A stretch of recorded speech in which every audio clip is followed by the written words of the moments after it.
Hello. Today we are looking at something very exciting and very interesting. We're looking at HOMER! Death, rage, anger, blood and guts and all the rest of it. So yes, so I have read the Iliad and the Odyssey again.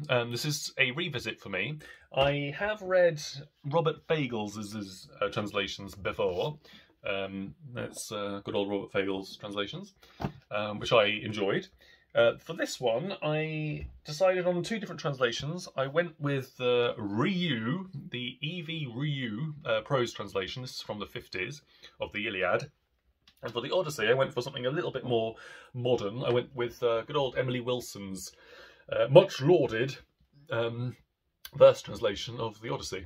Now, the immediate thing that you come across when you start to read Homer is something that's very frustrating and very annoying, and that is the Homeric question. And the Homeric question is basically, who the is Homer? Because no one really knows. Who am I? There's lots of debates and lots of theories, but no one really agrees, and it's all very annoying and very frustrating. It's kind of sort of maybe agreed on that Homer was around sort of the 8th to 7th century. It's also sort of kind of agreed on that there were poems, there were kind of written down poems by the end of the 7th century. Now, who wrote them down is hotly contested. Whether it was someone called Homer, or whether it was, or whether Homer was, you know, the oral storyteller, and then he sort of got a scribe to write it down. Who knows? And it's hotly contested. The problem with placing Homer kind of too early is that then you start to get into the same time that the Greek alphabet was just starting to be invented, I guess. So yeah, the Greeks at that time, in the 8th century BCE, they basically took the Phoenician alphabet and they added in some vowels, and that's where they created the Greek alphabet. And the problem with sort of placing Homer around that time is that you can't really have it both ways. You can't say that he was a great oral storyteller and that he was very literate and created these two massive works, you know. And some people sort of disagree with that, but they say, yes, you can have it both ways. But yeah, that's the basic thing. The earliest, I think, from what I understand, the earliest sort of physical fragments, particularly of the Iliad, are on papyri, and they're from the 3rd century. The earliest kind of full text is the Iliad E.V, and that's like from the Middle Ages. So fairly quickly after this, I mean relatively, you know, like a few hundred years, it didn't take long for these poems and for Homer to be kind of lauded and revered and canonized by later ancient Greeks. So people like Aeschylus and Plato and all the rest of it, they flipping loved Homer. But never mind. We don't know who Homer was, but never mind. Let's just sort of see what's going on.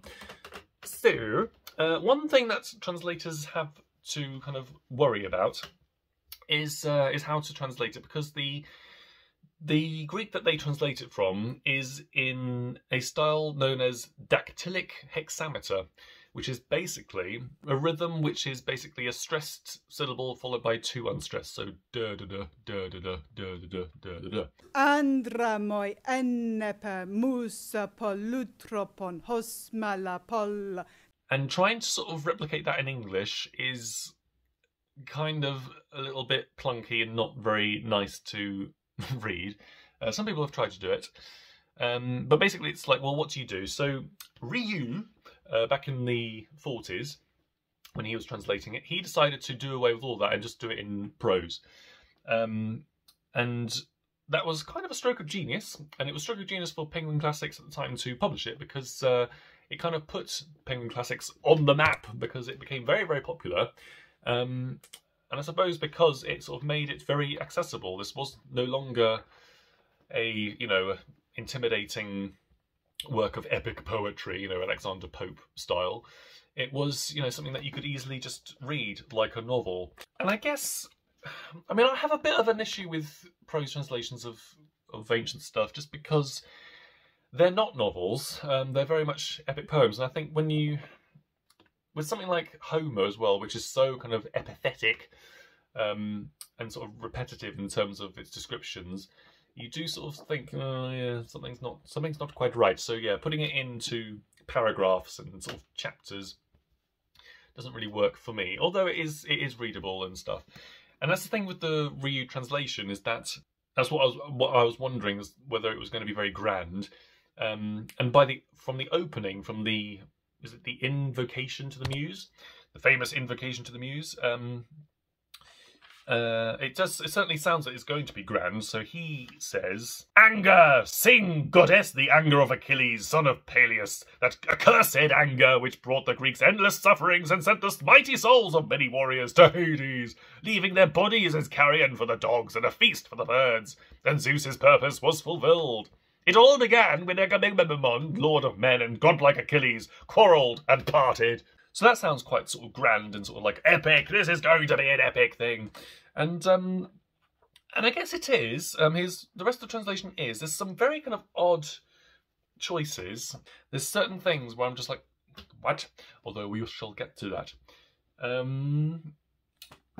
Just as a, I mean, so that's prose. Let's just have a look at Robert Fagel's. So, right, so we have, "Rage, goddess, sing the rage of Peleus' son Achilles, murderous, doomed, that cost the Achaeans countless losses, hurling down to the house of death so many sturdy souls, great fighters' souls, but made their bodies carrion, feasts for the dogs and birds, and the will of Zeus was moving towards its end. Begin, muse, when the two first broke and clashed, Agamemnon, lord of men, and brilliant Achilles." So you don't have godlike Achilles, you have brilliant Achilles here. So yes, it's just an example of a verse translation. So yeah, so what is it about? Well, the poem starts in the 9th or 10th year of the Trojan War, when a Trojan priest of Apollo, Chryses, he basically comes up to the Greek camp and basically begs for his daughter back. His daughter has been kidnapped and enslaved by Agamemnon, and so Chryses comes to sort of beg for her back, and Agamemnon refuses. So this priest of Apollo does what he does best, and he prays to Apollo, and Apollo then sends a plague down onto the Greek soldiers. First onto the cattle, then onto the soldiers themselves, and they start to drop like flies. And all these soldiers are dying of this plague, and so Achilles and all the rest of them are like, "Right, Agamemnon, you have to give him his daughter back." And Agamemnon is like, "Fine, but I want compensation. So Achilles, I'm going to take your slave, your woman slave, Briseis." And all the soldiers agree, and this causes Achilles to have his first sort of major rage episode, and he refuses then to fight for the Greeks, and he goes and has a big old strop for most of the poem in his tent. And this is a big deal for the Greeks because Achilles is their sort of main warrior, best warrior. Not only does he refuse to fight for the Greeks, but he also asks his mother, goddess mother Thetis, to plead to Zeus to let the Trojans win a lot, which Zeus permits. So the Trojans start to win. They start to advance more and more onto the Greek camp and their ships. And Agamemnon tries his best to sort of say to Achilles, "All right, well, you can have Briseis back, and I'll give you all these sort of gold and riches and promises for, blah, blah, blah, blah, blah." But Achilles is like, "No, I don't want to do that. I'm still not going to fight." And so it gets worse and worse and worse. All of the main Greek characters start to get injured. So Odysseus and Diomedes, I think. And so Achilles still doesn't want to fight, but he does send his great friend Patroclus in his armour to kind of fool the Trojans. So Patroclus sort of goes out onto the field in Achilles' armour. They all think it's Achilles and they start to run away. And all is going well until Hector, the main guy from the Trojans, he spots that it is Patroclus and he kills Patroclus. There's a big old thing over Patroclus' body and everything. It comes back to Achilles. Achilles is grief-stricken and has his second kind of major rage episode. And he goes out and he kills Hector. in a very sort of bloody fashion. In his sort of grief over Patroclus, he attaches Hector's body to his chariot and he starts to parade it around the city of Troy and stuff. And he doesn't grant him a burial. This is a big deal for people around that time. You know, you have to have a burial in order to sort of, you know, go on to the afterlife. And so King Priam of Troy, who is the father of Hector, in a kind of echo to the beginning, he then goes up to the Greek camp and he basically, in a very sort of profound end, he basically begs for the body of his son Hector back. And there's this kind of very kind of moving conversation between him and Achilles. So there's this sort of moment of kind of shared empathy and humanity, and Achilles then agrees to give him Hector's body for a decent burial. And the end of the poem is basically the funeral of Hector, which then means that shortly afterwards, after the poem has ended, we know that Achilles is soon going to be killed, because that's the prophecy that after Hector dies, Achilles is going to die soon, very after. And that, my friends, is the Iliad. So yeah, so it's very dense, and it's very repetitive. I mean, there's lots of kind of battle scenes, lots of very violent battle scenes. There's lots of descriptions about how organs fly out in various places, and you know how spears go into various bits and all the rest of it. Within that, there are some very... It's a really interesting poem. It's particularly interesting reading this after the Epic of Gilgamesh, because the Epic of Gilgamesh, yes, is very grand and stuff, but it's more or less linear. Whereas this starts in media res. So yeah, we don't sort of start with the beginnings of the Trojan War with Paris kidnapping or eloping with Helen. We start where it starts. Right in the middle of things. And it's also interesting just in terms of its humanity and the sort of, because it is, you know, about, you know, death and destruction and violence and all the rest of it. But there are moments which kind of really sort of jump out. One is when Achilles finds out about Patroclus, there's a moment where he is said to take the ground and he throws it on his head. He takes the soil and sort of throws it on his head, and I was like, ooh, that's a vivid imagery. The other one is when Hector, who is on the Trojan side, he's this sort of big, burly guy, and he goes back home to see his wife Andromache and their little baby son, or not baby son, but sort of toddler son, and his son is kind of scared because Hector is wearing the sort of big Trojan helmet stuff. His son is scared by him, but Hector has this moment of kind of sort of sensitivity, and kind of there's a real sort of little moment of love between father and son, of kind of like in the middle of all this sort of death and destruction, this is kind of like this moment of not light-hearted, well yeah, sort of light-heartedness between a father and a son, which I thought was interesting. Then we have the end, and the end is very kind of sort of profound in its sort of emotional intensity and sort of emotional intelligence. Speaking of Patroclus, Achilles' great friend, in modern, well, not so much modern, it's kind of a common thing to kind of depict Achilles and Patroclus as lovers, and particularly nowadays when we have things like Song of Achilles and all the rest of it. And certainly the Greeks, I'm told, depicted them as lovers as well. I think there's a lost play which is described by someone by, I think Aeschylus, which is basically about that. Anything else to say about the Iliad and this translation? Don't think so. Yeah, it is a curious one, it is a strange one. There are moments which are sort of like very profound and very sort of like, ooh, there are lots of repetitive violent bits. But yes, it is interesting. It is interesting. So then we have the Odyssey. The Odyssey. So the Odyssey is well, first of all, it's a lot more fun than the Iliad, I think. The Iliad is a lot more sort of like whereas the Odyssey, a lot more stuff happens in it. So again, I mean, the Odyssey, again, it starts in media res. It's got a really interesting structure, the Odyssey, because again, this is not like a linear thing. It starts in the middle, or at least it starts in the middle. Well, The Odyssey starts with Odysseus' wife and son, Penelope and Telemachus. They are still waiting for news from Odysseus 20 years after he left for Troy. The problem is that there are a bunch of nasty suitors who basically want Penelope to marry one of them so that they can inherit all the kingdom and the wealth and everything. But they're not being very nice about it. They're sat in the palace and they're drinking everything and they're eating everything and shagging everything. And they're basically not being very nice.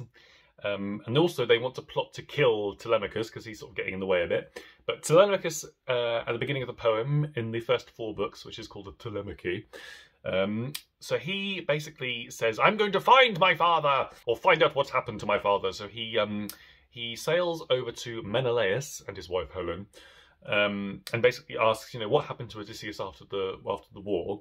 Menelaus doesn't really know. However, the gods do. The gods know that Odysseus has been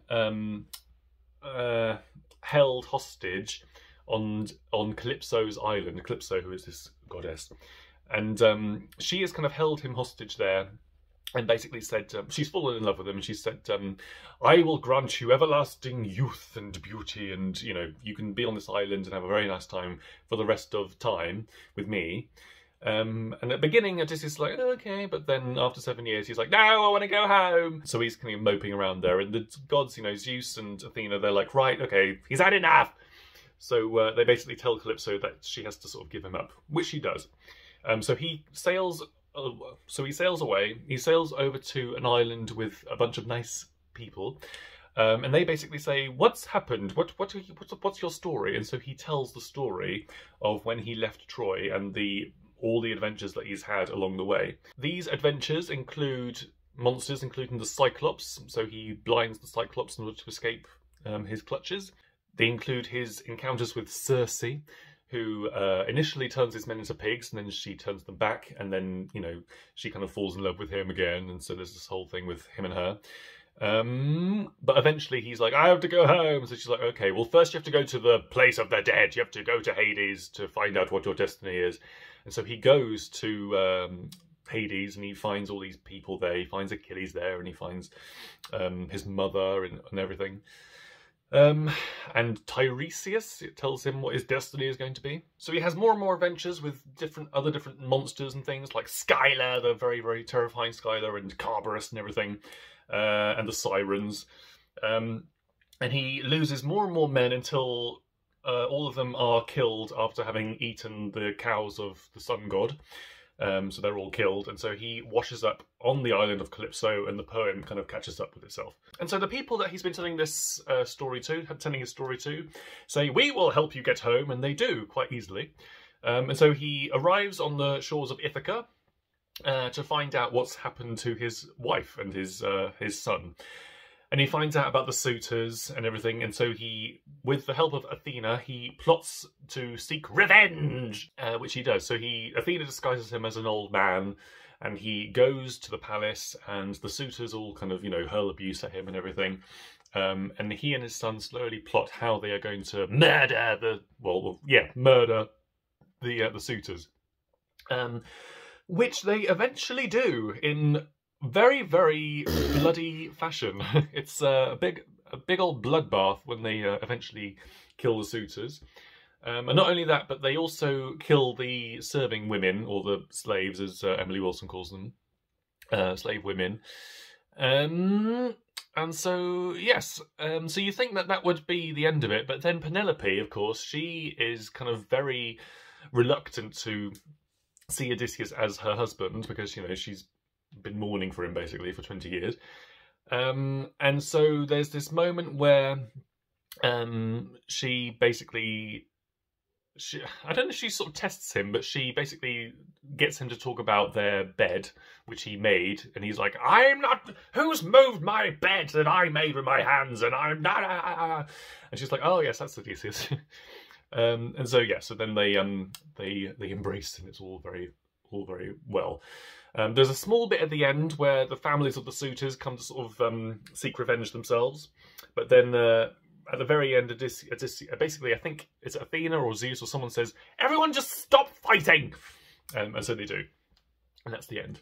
So yeah, that's the Odyssey. So this translation is a very good one, I think. It was much lauded when it was released. As opposed to this, it is a verse translation, and she, instead of doing it into dactylic hexameter, she translates it into iambic pentameter. And her sort of reasoning for that is she wanted it to have a rhythm the same way that the original does, but she put it in iambic pentameter just because that is just more natural in English. You know, it's more natural.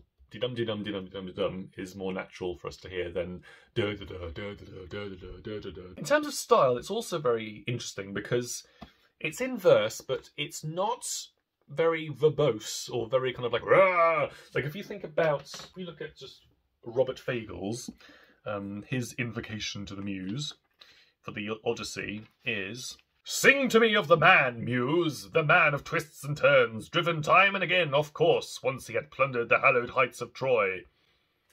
So there we go. Whereas Emily Wilson's is, "Tell me about a complicated man. Muse, tell me how he wandered and was lost when he wrecked the holy town of Troy." There we go. Tell me about a complicated man. It's not "Sing, Muse, of goddess of the journeys of..." It's just "Tell me about a complicated man." And that's kind of... I mean, translators, you do sort of have to set the tone with those invocations, and that's the tone. Having said that, I mean, it's not all kind of like... There are moments of kind of grandeur, but for the most part, it is very kind of straightforward and to the point, and yeah, lean. Wilson's language is fresh, unpretentious, and lean. That's what Madeline Miller says. So yes, and there's lots of reasons why she chose to do that. I really enjoy watching Emily Wilson and listening to her talk about translating this. I mean, she talks about how translators have tried to kind of not sanitize, but basically try to sort of lessen some of the nastiness of the Greek world. So in previous translations, a lot of the servants are called servants, whereas all of the servants are called slaves in this, which basically kind of just, you know, she's not interested in making Odysseus, you know, like a kind of a worthy hero.